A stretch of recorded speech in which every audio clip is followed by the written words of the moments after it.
Ayan guys, sa isang cup ang nilalagay ko. At nakalimutan ko. Lagyan muna natin yung oil. Para hindi dumikit.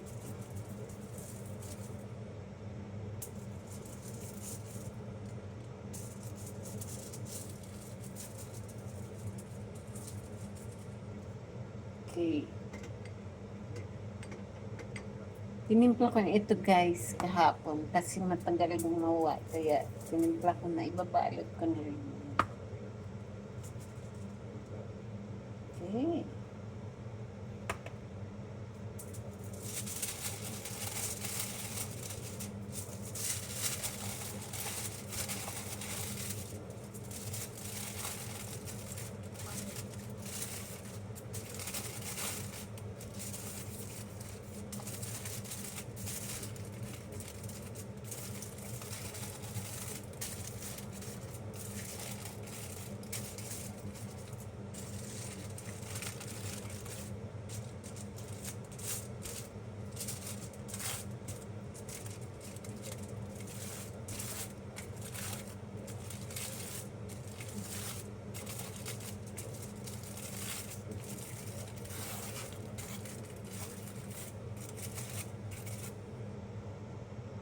Ayan guys, ganito ang aking pagpupun ng mga embutido kong homemade. Ayan, pakadalawa na ako.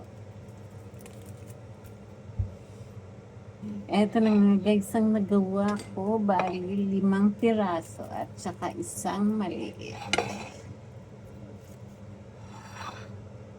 Atin na siyang i-steam dito.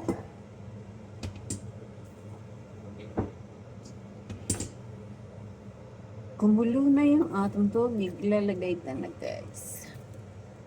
Marami tayong kamatis at buto-buto ng baboy ay tayo ay magluluto ng kinamatisan. Ayan. Ito nga guys, pinakuloan ko ba yung pork. Ayan, buto-buto. Luluto na tayo. Yan, meron tayong bok choy dito. Ilalagay natin sa pork kinamatisan. Ito na guys, ang ating mga embutido. Yan, na-steam ko na. Ito yung maliit. Wow, init. Kaya 5 yan. At piprituhin naman natin yan.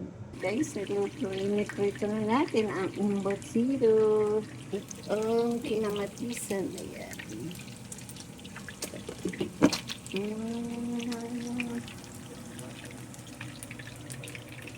Yan na siya. Oh, diba? Ang sarap ng beef embutido.